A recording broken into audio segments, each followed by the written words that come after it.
सम्मेलन का अध्यक्ष आज की सभा शुरू करता हूँ। मेरा मानना है कि भारत में स्वराज की मांग बढ़ रही है, इसलिए अब भारतीयों को भी सत्ता में शामिल कर देना चाहिए, शामिल करना आवश्यक हो गया है। किंतु ब्रिटिश सरकार के गवर्नर के पास विशेष शक्तियां रहे और भारत में दोहरा शासन स्थापित कर दिया जाए। लेकिन हमारे मुस्लिम समाज की कुछ मांगे हैं जिन्हें पूरा करना जरूरी है। मुस्लिमों को भी अलग से वोट देने का अधिकार होना चाहिए। मुस्लिमों को भी सरकारी नौकरी मिलने का अवसर मिलना चाहिए। सभी को धर्म को अपने हिसाब से पूजा करने का अवसर मिलना चाहिए। भविष्य में बनने वाले संविधान में मुस्लिम समाज के धर्म, संस्कृति, भाषा और शिक्षा की व्यवस्था की जानी होनी चाहिए। इसी तरह हमारी 14 मांगे हैं जो पूरी होना चाहिए।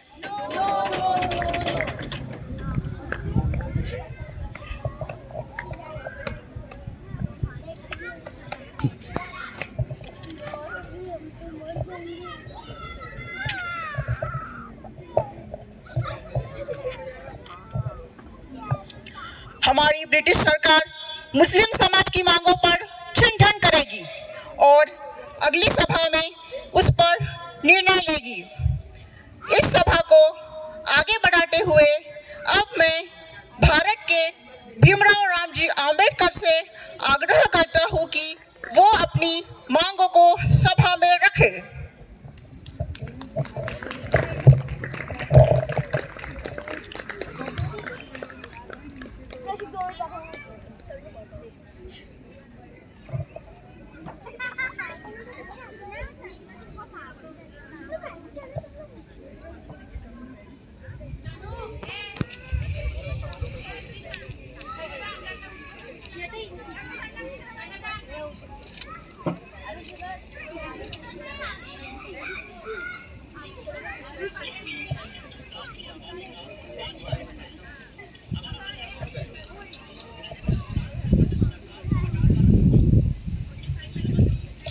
मिस्टर चेयरमैन और इस गोलमेज परिषद के सभी आदरणीय सदस्यगण,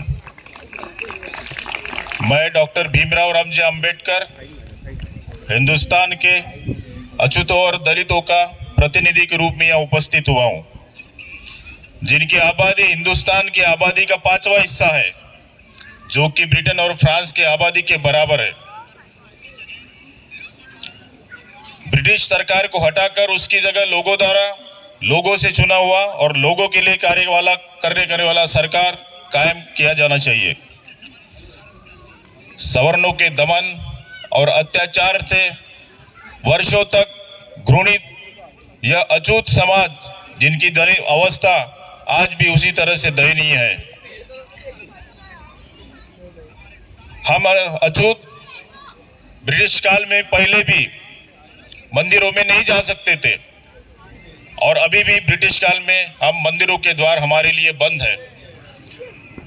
उनको पहले भी सेना और पुलिस दल में भर्ती नहीं किया जाता था, और क्या आज भी उन्हें सेना दल में या पुलिस में भर्ती नहीं किया जाता है।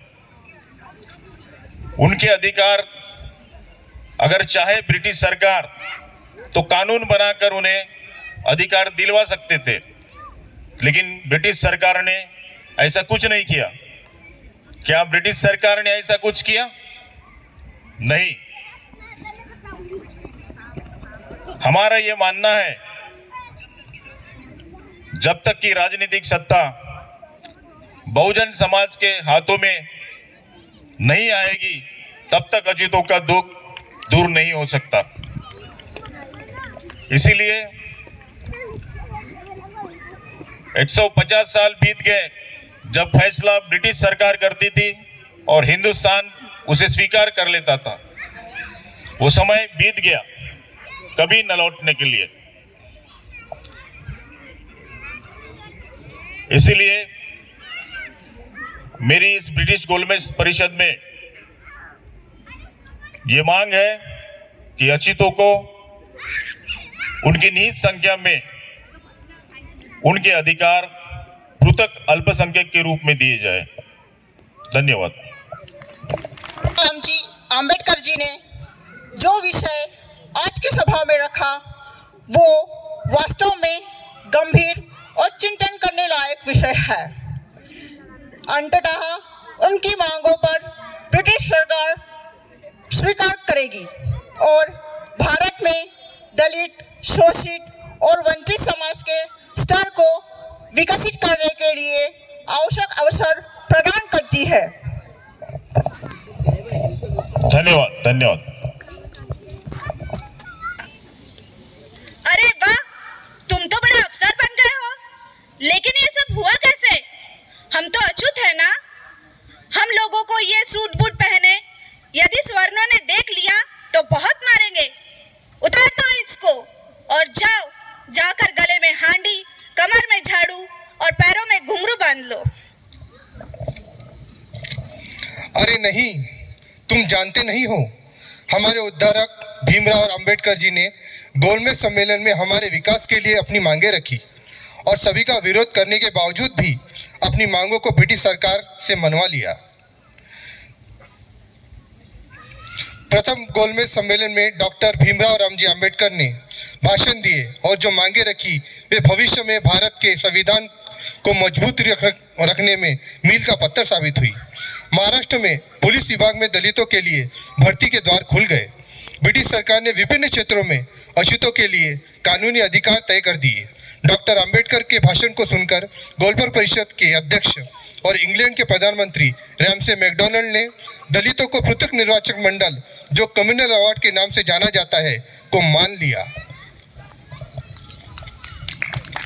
मैं मर जाऊंगा लेकिन अछूतों को अलग से वोट करने नहीं दूंगा। वो हिंदू धर्म का एक अंग है और अछूतों को हिंदू धर्म से अलग नहीं करने दूंगा। इसलिए मैं हड़ताल करूंगा जब तक वो अंबेडकर अपनी मांग वापस नहीं ले लेता।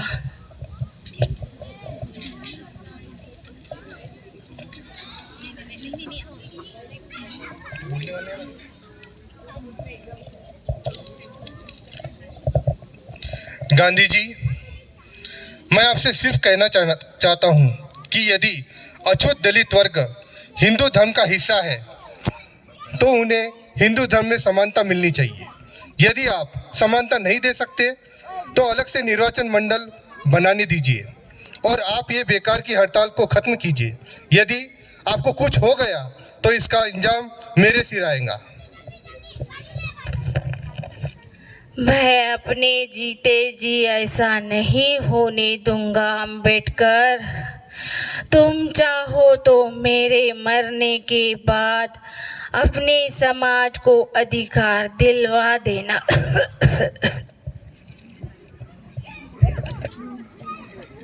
हम अछूतों को अगर हिंदू धर्म का हिस्सा मानते हैं तो हिंदू धर्म में बाकी हिंदुओं के बराबर अछूतों को भी समानता मिलनी चाहिए।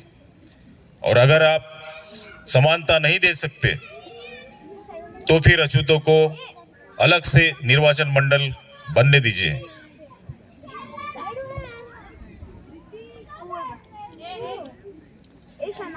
ये मैं कर सकता हूँ, तुम चिंता मत करो। इसी के साथ अलग अलग राज्यों में जो अछूतों की शिक्षा के लिए निधि उपलब्ध किया जाता है उसे पर्याप्त मात्रा में उपलब्ध कराया जाए, तभी मैं आपकी इस मांगों को स्वीकार करूंगा। ठीक है अंबेडकर।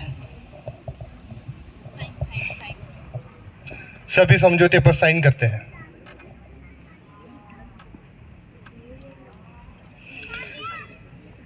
बाबा साहेब को गांधी जी की हड़ताल के कारण मजबूरन अपनी मांग को वापस लेना पड़ा, परंतु साथ ही बाबा साहब अम्बेडकर ने कम्युनल अवार्ड से मिली 71 आरक्षित सीटों की बजाय आरक्षित सीटों की संख्या बढ़ाकर 148 करवा ली।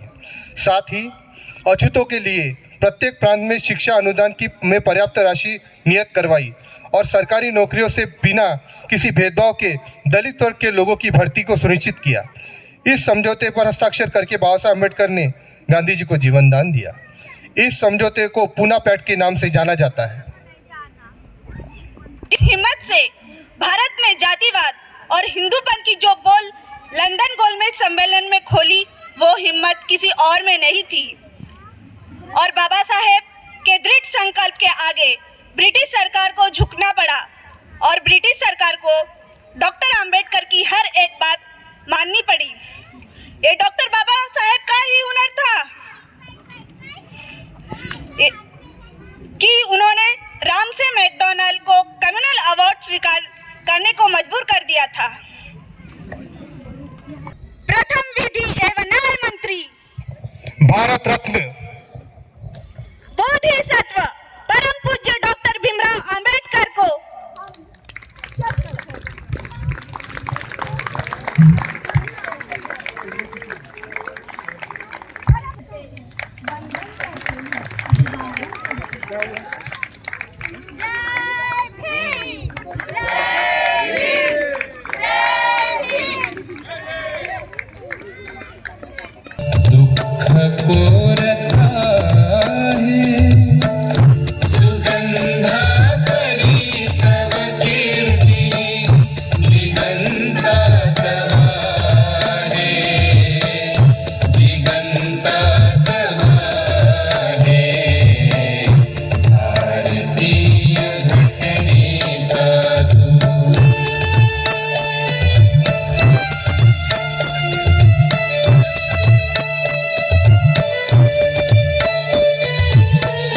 शूद्र म्हणून जे